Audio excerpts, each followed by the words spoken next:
Audio Jungle.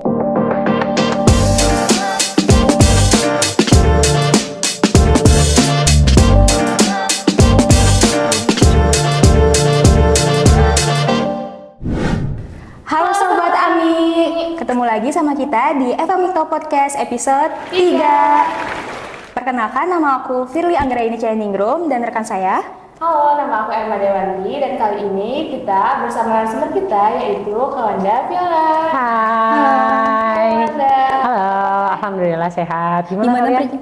Alhamdulillah baik. Alhamdulillah, Teh. Gimana sehat. perjalanannya Teh? Baik. Lancar Ya. perjalanan? Gerimis Alhamdulillah. dikit. Gerimis. Lagi suasana Bandung. Iya. Iya. Mendung.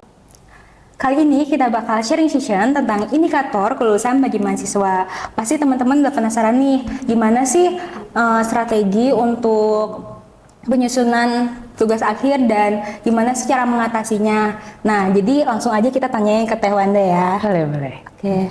Oh ya, sebelumnya kita perkenalan dulu sebelum lanjut ngobrol bahas selanjutnya. Boleh, Oke. Kawanda? Halo semuanya, perkenalkan saya Wanda Viola. Udah jadi alumni kalau sekarang udah bukan mahasiswa karena saya udah lulus, alhamdulillah. Saya dari APN angkatan 2019. Salam kenal semuanya. Salam kenal Kawanda. Ya. Salam kenal Kak Wanda. Sebelumnya Kawanda merupakan ketua organisasi Himapara juga ya? Iya, betul. Pernah jadi Kahim 2021. Iya, 2021. Keren banget, perempuan tapi bisa menjadi ketua. Keren banget. Kalau boleh tahu nih Kak, awal mula organisasinya itu dari mana? Dan motivasinya ikut organisasi itu? Kalau ngomongin organisasi dari sekolah sih, dari zaman sekolah, dari SMP, SMK, sampai kuliah tuh nggak pernah putus ikut organisasi. Karena kalau ditanya motivasinya, karena suka, karena seneng gitu, karena ngerasa ikut organisasi tuh bisa banyak hal baru, bisa ketemu banyak orang, terus merasa cocok gitu di organisasi itu, merasa hidup, merasa aku gitu di organisasi itu. Jadi seneng ikut organisasi. Kalau ditanya motivasinya karena seneng, bukan karena sesuatu hal yang gimana, karena suka aja gitu. Jadi ikut organisasi terus. Oke. Gimana sih cara memanage waktunya gitu Kak? Manage waktu organisasi, sekolah Sama, gitu, ya. kuliah, teman-teman. Kalau misalnya baca gitu ya atau dengar orang, ya bikin manajemen waktu, skala prioritas, bla bla bla itu tuh pasti susah gitu. Nggak semudah itu, nggak semudah yang dibilang sama orang, nggak semudah yang dibayangkan. Karena aku juga ngerasa itu susah untuk memanage antara organisasi, kuliah, temen, kehidupan pribadi, susah karena kalau aku dulu cara nge-manage-nya itu karena selama kuliah tuh goals aku adalah kuliah dan berorganisasi, jadi prioritas utamanya itu dua, berorganisasi dan kuliah. Kalau misalnya dibilang kuliah aku kacau juga kacau karena apalagi pas semester akhir waktu BEM, kan waktu di BEM tuh aku semester 7. Pokoknya pas lagi magang terus TA kan itu udah semester akhir waktu di BEM itu juga kacau, banyak nilai yang jeblok, banyak yang gak masuk kuliah karena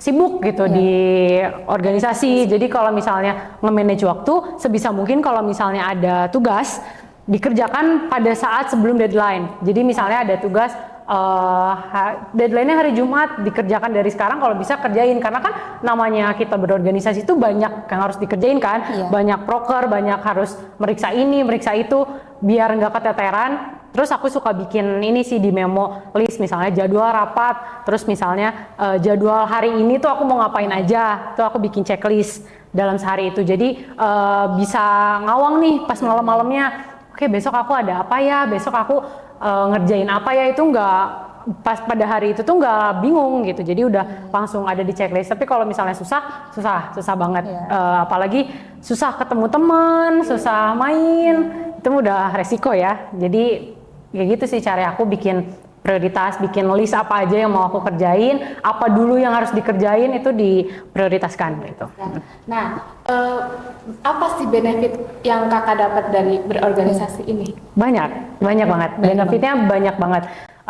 Yang aku rasain dulu aku tuh pernah baca buku atau baca quotes gitu. Kalau kamu ikut organisasi atau suatu event, suatu acara gitu lah yang ngedevelop kamu gitu, ngedevelop kita itu tuh nggak akan setahun 2 tahun, dirasainnya tuh pasti jangka panjang gitu, baru nanti 5 tahun 6 tahun ke depan, dan itu tuh kerasa karena apa ya, skill kita buat cara ngobrol sama orang lain, beradaptasi itu kan nggak bisa sehari 2 hari, setahun 2 tahun. Nah benefitnya soft skillnya banyak sih, karena kalau misalnya di kelas kita kan banyaknya akademis ya, meskipun praktek tuh banyak sih hal-hal yang nggak kita dapat di kelas gitu. Kayak misal di organisasi kan, kalau aku jurusannya APN, di APN kan belajar ilmu pemerintahan nih. Di luar itu kalau kita mau cari hal lain, kalau aku salah satunya dengan volunteer, dengan ikut organisasi. Jadi banyak pengalaman-pengalaman yang nggak didapat di kelas, nggak didapat di perkuliahan gitu. Kayak kita banyak ketemu orang hebat, kita banyak ketemu kita banyak ngalamin hal-hal yang nggak dialami di kelas.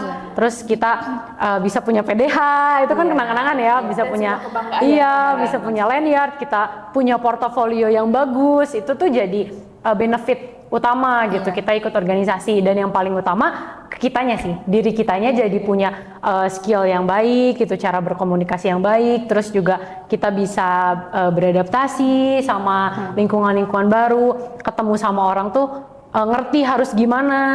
Terus kalau misalnya menghadapi suatu masalah atau misalnya disuruh nge-handle event tuh udah kebayang, oh ini gini kayak gitu sih. Banyak lebih ke soft skill. Ininya benefitnya. Jadi banyak pengalaman banget ya dari organisasi itu. Terus kawannya juga jadi bisa problem solving gitu ya. Betul. Karena kan di organisasi banyak ya masalahnya gitu kan, dinamis kan, mereka di organisasi kan dinamis, orangnya juga banyak, beda-beda, nggak stagnan gitu terus kan, dinamis, selalu naik turun, selalu ada aja sih permasalahan yang harus dicari, permasalahan yang harus di solving, yang diselesaikan gitu. Karena kalau di kuliah mungkin ada masalah, tapi masalahnya masalah akademis kan, kayak pertanyaan, esai, nah banyak yang nggak didapat kalau misalnya nggak di organisasi gitu. Apalagi banyak banget sifat-sifat orang yang beda-beda ya. Betul, cara kita menghadapi orang lain, terus cara ya menempatkan diri gitu harus kayak gimana, itu benefit sih di organisasi gitu. Terus aku mau nanya ini, sebelum Kawanda magang, apa sih yang Kawanda siapin gitu? Terus gimana cara Kawanda tuh milih dinas gitu? Milih tempat magang. Yang tepat gitu ya. Jadi kalau misalnya nanya itu ke aku juga agak messed up sih, karena yang tadi aku bilang, waktu aku di BEM kan aku semester akhir nih. Jadi BEM kan sibuk banget. Dibanding di himpunan tuh, himpunan kayak misalnya sibuk nih 50%, di BEM tuh bisa 101 sibuknya, bisa 150 gitu, sibuk banget. Diaturnya banyak, hal yang di skupnya kan luas gitu, jadi sibuk banget. Magang tuh aku lewat, kalau angkatan aku tuh dari prodi bulan Juli udah diperkenankan untuk magang, udah boleh magang. Aku sama teman-teman BEM magangnya tuh mundur semuanya, karena kita semua ngurusin BEM kan, harus, maksudnya ada hal-hal yang harus kita urusin dulu gitu. Orang lain awal Agustus sudah dapat tempat magang, aku belum. Aku belum dapat. Mulainya bulan apa? Agustus tanggal 15 aku. Jadi minggu kedua pertengahan gitu. Aku tuh baru mulai. Dan teman-teman BEM aku juga pada kayak gitu, karena kalau ditanya kenapa sibuk, kita sibuk gitu di organisasi karena ada hal yang ngedistract gitu. Kita jadi mundur. Dan terus waktu itu kenapa aku milih di tanggal 15-an, ada PKKMB. Jadi aku udah ngobrol sih sama BPH, sama partner-partner gitu. Aku mau beresin dulu ini deh PKKMB yang gede gitu, nanti setelahnya baru magang. Aku baru dapet tempat magang tuh awal Agustus kalau nggak salah. Terus kenapa milih di dinas kesehatan? Karena aku magang di dinas kesehatan kan. Jadi waktu sebelumnya tuh aku sama teman aku udah bikin plan, aku pengennya magang di LSM, nggak pengen di pokoknya di lembaga riset gitulah ada. Pokoknya aku pengen magang di situ, tapi karena ada kendala dari lembaga risetnya juga, ada sesuatu lah dari mereka, ada something, ada yang nggak jadi. Terus kosong tuh, nggak tahu nih mau magang di mana gitu kan, kayak bingung. Terus temen aku nawarin, nih ada ditawarin di dinas ini. Cuman karena ya itu tadi masih sibuk, jadi belum terlalu mikirin. Nah ada salah satu temenku, dia udah magang di dinas kesehatan dari awal Agustus. Dia bilang di Dinkes tuh kosong katanya, barangkali mau. Ya udahlah, daripada lama lagi gitu nunggu, toh ya udah magang aja gitu, pasti diterima. Ya udah akhirnya magang. Jadi kalau nanya itu kayaknya aku nggak ada strategi yang mungkin kalau teman-teman yang lain kan keren-keren ya, ada mikir ke depannya, wah aku akan gini nanti di dinasnya gini. Aku nggak. Jadi coba aja gitu Iya ya. udah coba aja karena tahu kalau di instansi itu pasti diterima kalau untuk magang dan penelitian kan. Jadi ya udah di ini aja. Terus alhamdulillah kebantu juga karena waktu aku magang di Dinkes, sekretaris dinas kesehatan tuh S2-nya di sini. Bimbingannya sebimbingan sama aku. Oh gitu. Ya Dospemnya tuh sama kayak Dospem aku. Jadi begitu aku masuk, beliau kontak sekretaris dinas. Ini nitip gitu ada anak magang gini-gini. Jadi dibantulah gitu kalau aku. Kalau di dinas kesehatan ini ada culture shock sendiri nggak buat kamu? Nah ini tuh berkaitan sih sama organisasi. Jadi aku tuh ditempatin di bidang yang sibuk banget. Banyak banget kerjaan di subkoordinator program data di informasi. Itu tuh isinya Javung perencana. Orang-orang perencana dan penganggaran tuh di situ core-nya gitu mereka. Dan tugasnya tuh sibuk. Dalam satu hari tuh ngerjain tuh banyak banget tuh tupoksinya mereka. Monef lah, perencanaan lah, penganggaran lah, belum lagi ada asistensi lah, belum lagi megang puskesmas, bla bla bla bla tuh banyak banget kan. Jadi skill-skill yang didapatkan di organisasi itu kepake pada saat magang karena udah nggak bingung gitu loh. Karena kan ketika magang jadi banyak ya, jadi ada tambahan organisasi, kuliah, magang. Mana waktu itu kuliah kan kalau magang sore jam segini baru mulai. Itu kan sedangkan di dinas kesehatan tuh beres magang jam 4:30 karena sibuk kadang jam 5, jam 5:30. Terus udah gitu malamnya aku harus ke kampus ngurusin organisasi gitu kan. Banyak yang harus dikerjain. Kalau dibilang culture shock tuh nggak terlalu karena udah biasa gitu, udah biasa sibuk, udah biasa banyak kerjaan, udah biasa banyak tugas yang harus dikerjain. Jadi terus juga alhamdulillah di dinasnya ngerti kalau aku juga di kampus ada kegiatan, sering bolos waktu itu juga. Terus waktu magang aku tuh diminta sama prodi jadi verifikator lomba CIMA di Cimahi waktu itu. Jadi ada organisasi, magang, kuliah, terus lomba CIMA itu ada 3. Jadi beberapa kali juga bolos ke Cimahi segala macam. Tapi dikasih pengertian gitu ke tempat magangnya, ya saya ada kegiatan ini di luar gitu. Mereka juga sangat mengerti lah gitu. Alhamdulillahnya gitu. Alhamdulillah. Jadi organisasi itu kayak kepake banget lah ya. Betul. Kalau aku aku pribadi kepake sih di waktu magang tuh, jadi nggak shock karena tiba-tiba banyak kerjaan, tiba-tiba harus ngebagi waktu gini. Udah biasa sih karena ya udah biasanya kayak gitu, sehari-hari kayak gitu, jadi nggak aneh gitu kalau aku. Gitu. Hebat banget maksudnya. Keren banget. Bisa gitu ya waktunya itu pasti capek banget. Pasti capek mah capek. Karena beres magang jam segini lah, jam segini sambil kuliah ke kampus sampai malam, baru pulang tuh jam 10, setengah 11 tuh baru pulang belum rumah. Bimbingan juga ya. Belum bimbingan. Besoknya magang lagi. Magangnya jam 8 lagi. Kalau boleh tahu judul tugas akhir Kawanda apa? TA aku tuh ngelanjutin dari laporan magang. Lokusnya masih di Dinas Kesehatan. Judulnya evaluasi evaluasi program bantuan operasional kesehatan BOK Puskesmas di Kota Bandung. Itu ngelanjutin dari laporan magang aku karena lokusnya sama di dinas lagi. TA-nya gitu. Korelasinya berkorelasi. Iya, ada. Kalau aku ngelanjutin gitu. Menurut Kawanda nih, efektivitasnya untuk memilih judul TA itu apa? Kalau misalnya ditanya ya, kayaknya kalau nanya ke mahasiswa semester akhir gitu, gimana sih caranya milih judul? Kalian jangan nanya ke semua orang, pasti semuanya nggak akan jawab, pasti semuanya bengong kayak. Soalnya bingung, apa gitu, bingung. Aku juga, walaupun aku ngelanjutin laporan magang, awalnya aku juga kan telat. Jadi laporan magang aku tuh udah beres dari bulan Desember.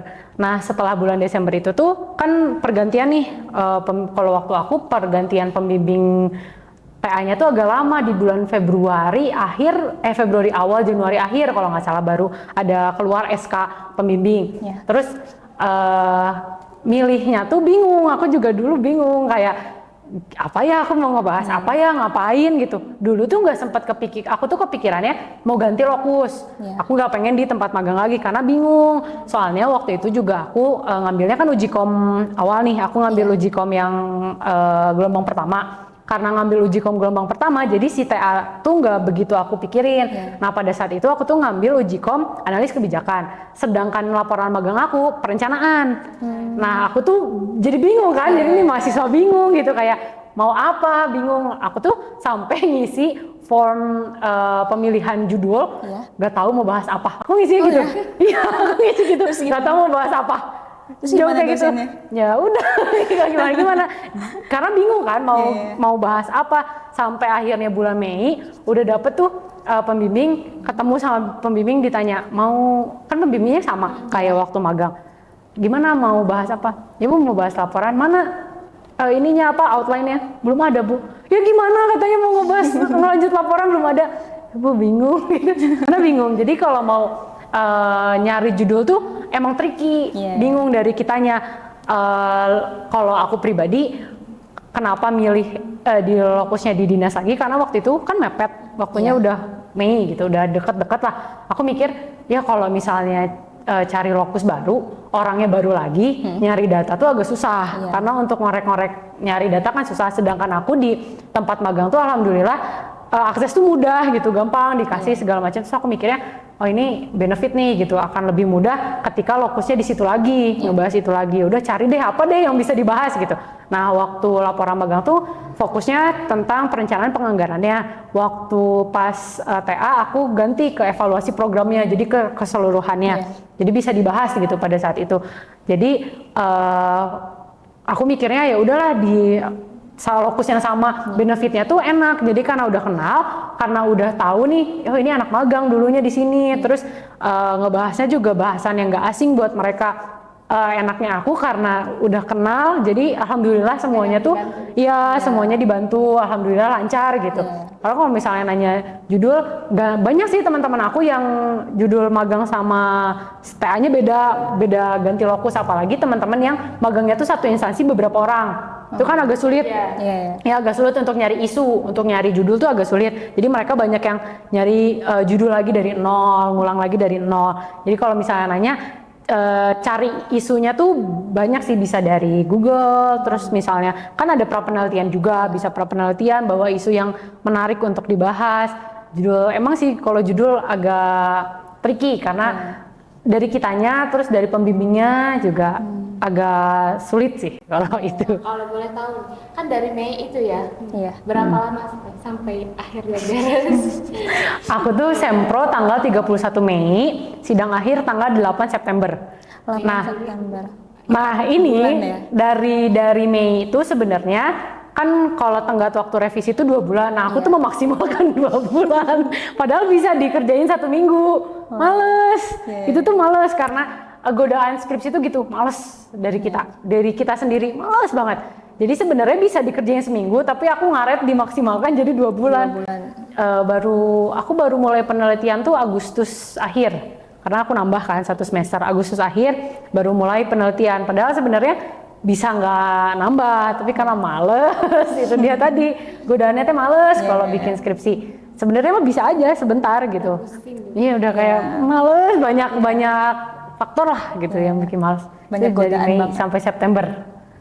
Gitu. Berarti sekitar 4 bulan ya. Padahal penelitiannya juga sebentar kok, nggak lama. Aku penelitian cuma seminggu nggak pakai surat. Gara-gara karena lokus aku di tempat magang kan, udah kenal sama orang-orang di situ. Jadi ya udah, Wanda datang aja kalau mau penelitian gitu, mau wawancara datang aja, nggak usah pakai surat. Terus aku bilang sama mereka, Wanda butuh ke puskesmasnya ini, tapi suratnya lama belum keluar segala macam. Kan birokrasi tuh panjang ya, mumet gitu. Minta tolong, ya udah langsung dikasihin ke puskesmas, suratnya nyusul. Gitu. Jadi cepet, cuma lebih dipermudah ya. Alhamdulillah gitu. Oke. Terus menurut Kak Wanda nih, apa sih yang perlu diperhatiin sebelum menyusun tugas akhir dan gimana strateginya gitu? Kalau misalnya yang perlu diperhatiin, kita sih diri kitanya sendiri yang harus dipersiapkan. Soalnya banyak banget ya kasus-kasus yang akhirnya nggak lanjutin TA, yang nggak ngelanjutin TA tuh bukan karena orang lain, karena diri sendiri. Karena bikin skripsi itu godaannya kita doang. Beneran diri sendiri kita tuh kayak against with ourselves gitu loh, kayak beneran kita tuh beneran sama diri sendiri gitu faktornya. Beneran ya Kak, maksudnya ada yang isu-isu di media sosial yang depresi sampai maaf suicidal. Iya benar-benar karena emang sulit gitu, udah nggak kuliah, terus ya pasti di umurnya juga udah 23 nih, udah 24, itu tuh udah quarter life krisisnya udah kerasa. Ini gini-gini doang, terus udah nggak ada kerjaan apa-apa lagi, cuman ngerjain TA yang kita juga bingung TA mau diapain gitu. Itu tuh yang harus dipersiapkan kita sih, diri kitanya harus komit dari awal. Oke, aku bikin setting goals, misalnya aku nggak boleh nambah semester. Dengar-dengar isu di angkatan bawah mah nggak akan ada yang nambah semester, katanya katanya nggak akan ada yang nambah semester, dimajuin jadwal wisudanya katanya, aku dengar katanya ya, kalau belum tahu. Jadi dari awal harus komit sih sama diri sendiri, harus aku harus selesai gitu, setiap hari harus ada progres segala macam, karena kalau nggak kayak gitu lalai, susah gitu. Jadi yang harus diperhatiin kitanya, terus jangan malas-malas bimbingan, jangan dihindari tuh bimbingan tuh, ketemu aja meskipun sebel gitu ya, kayak revisi wae gitu, ini wae harus diketemuin, karena kalau nggak kayak gitu nggak akan selesai gitu, karena kuncinya ya harus dikerjakan. Pokoknya hal-hal yang dipersiapin sih itu ya, mental kitanya, terus komitmen, setting goals, udah gitu kita knowledge-nya juga diperbanyak untuk TA kita, skripsi kita banyak baca, banyak resources, karena di TA-nya juga supaya kaya si pustakanya, gitu-gitu sih, beneran banyaknya dari kitanya. Terus lingkungannya kalau nggak mendukung tuh tinggalin, jangan diikutin gitu, kayak misal Lingkungan juga berpengaruh. betul, udah mah kitanya malas, temennya malas, udah nggak akan beres itu mah. Iya, makanya harus kalau misalnya meskipun temen deket nih dia malas, tinggal aja, kita aja duluan gitu, jangan nungguin dia yang dia malas ikut malas, jangan. Karena kalau nggak kayak gitu kitanya nggak akan selesai gitu, udah mah males, udah mah bingung, sama-sama males, udah ditinggal aja, kita sendiri aja nggak apa-apa gitu. Karena ngerjain skripsi itu kalau ngedengar orang gitu ya, gampang kok skripsi mah nanti beres. Iya gampang, kita yang susah gitu, mau ngerjain itu susah. Makanya dari kitanya sendiri sih, diri kitanya harus benar-benar memantapkan diri gitu, si ininya harus benar-benar komit ngerjain skripsinya. Harus bisa gitu. kontrol diri. Ya betul kontrol diri. Aku mau nanya nih ke kawan, kan sekarang itu ada isu ya, kalau misalkan angkatan bawah itu udah ada skripsi, gimana tuh tanggapannya? Kurikulum angkatan bawah tuh beda sama kurikulum aku. Aku tuh sama kayak 18-17. Kalian kan banyak praktek, kuliahnya juga sibuk ya, banyak banget tugasnya segala macam. Karena dari dulu tuh aku sering dengar dosen tuh bilang kalau misalnya mahasiswa terapan itu kan harusnya banyak praktek, banyak turun ke lapangan. Nah, kalau angkatan aku tuh emang sedikit turun ke lapangan. Iya, karena masih awal-awal. Jadi kurikulumnya tuh belum kayak kalian. Tugas-tugas tuh masih kayak cuman 10% lah yang turun ke lapangan gitu, yang harus ketemu orang. Terus aku kan COVID juga, jadi nggak banyak gitu untuk kan kalian banyak tugas wawancara ke dinas, tugas wawancara ke ini, bikin project ini, bikin project itu. Kalau aku tuh enggak, aku tuh sedikit bikin yang kayak gitu, masih banyaknya tuh esai, makalah, nggak banyak kayak kalian. Kalau misalnya angkatan bawah nggak bikin skripsi, kan menurut aku pribadi ya, mungkin akan baik, karena si skripsi ini kan kayak ibaratnya jadi laporan untuk projectnya kalian gitu. Kalau bikin project, kayaknya juga bakal bikin laporan sih kayaknya ya kalau bikin project. Cuman kalau skripsi sambil bikin sebuah project, kecuali kalau misalnya si skripsi ini menghasilkan sebuah project. Jadi projectnya tuh based on penelitian kalian. Itu akan lebih mudah. Tapi kalau misalnya harus bikin project skripsi repot gitu. Dan kalian juga menurut aku akan terbiasa untuk membuat sebuah project kan. Aku juga kemarin dikasih lihat sama temanku angkatan bawah, output PKM-nya kan banyak nih, ada bikin ini gitu, banyak.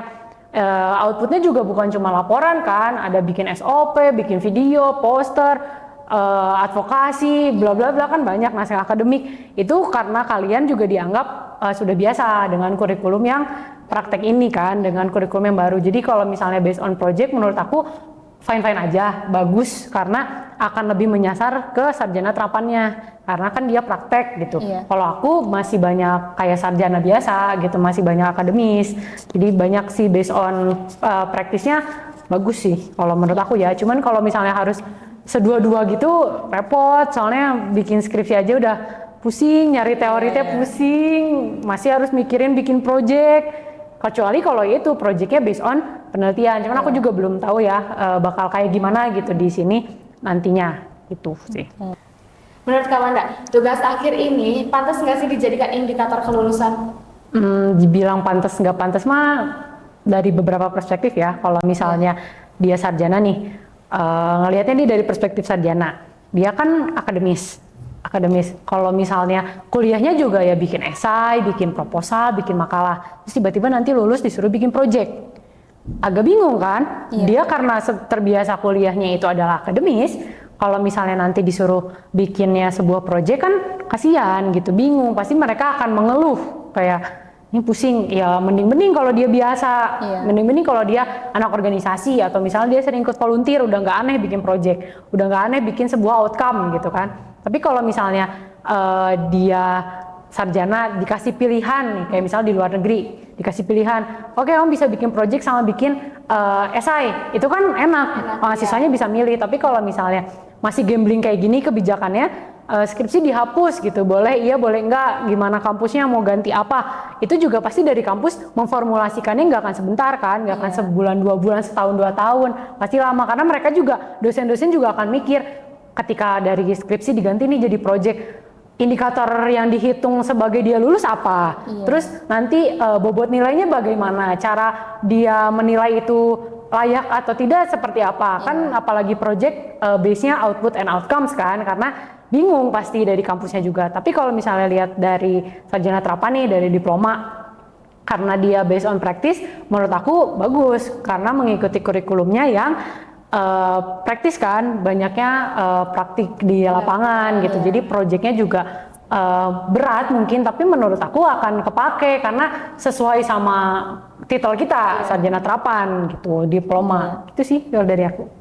Oke, mungkin ada pesan-pesan untuk sobat-sobat Ami. Apa ya? Pesan-pesan buat ini sih, buat teman-teman yang angkatan bawah nih, udah semester akhir, lagi pada magang, semangat ya, karena kalian udah magang PKM lagi. Double ya Kak? Iya, double, soalnya aku nggak ada. Tapi nggak apa-apa, dijalanin aja. Pasti bingung, sekarang masih bingung harus kayak gimana, terus nanti apa segala macam, tapi nanti ada jalannya kok, nanti kebuka, nanti tahu-tahu kayak aku udah beres aja, nganggur aja, kerasa gitu ya. Iya, jadi pengangguran aja sekarang gitu. Kita lagi mau wisuda. Ya, insya Allah 2 minggu lagi ya. Iya ya, Iya 2 minggu lagi. sudah. Ya, terus buat adik-adik yang masih kuliah, ya semangat ya, pokoknya dijalanin, jangan lalai, jangan ditinggal gitu. Kalau bisa selama kuliah ikut banyak hal, explore diri kita tuh banyak hal, karena masih muda, masih umur 20-an tuh masih semangat, otaknya masih encer, badan kita juga masih fit, ikut banyak hal lah, banyak kegiatan, gak harus organisasi. Kalau misalnya kalian seneng nyari duit nih dari sekarang gitu, ikut part time apa segala macam juga keren sih menurut aku gitu. Jadi teman-teman selama kuliah jangan disia-siakan hanya untuk kuliah doang, ikut banyak hal, explore diri kalian yang itu pasti kepake pas lulus. Jadi kesimpulan dari podcast kita kali ini, yang pertama bisa kalau misalnya kita ada tugas nih, jangan kalian ngolor-ngolorin waktu walaupun itu deadline-nya panjang, tapi jangan sampai kita ngolor-ngolorin waktu karena hal yang tidak terduga bisa terjadi kapan saja. Dan kita juga harus mengontrol diri sendiri ya Kak gitu. Dan kita harus bisa memotivasi gitu ya, dekat sama orang-orang yang punya ambisi gitu ya. Betul. Dan organisasi juga pilihannya sangat penting ya. Kita jadi nggak ada culture shock-nya buat nanti di jenjang yang lebih tinggi, maupun itu di pekerjaan ataupun di magang. Gitu. Oke, mungkin sekian podcast kali ini ya. And see you. Bye-bye. Bye-bye. Bye.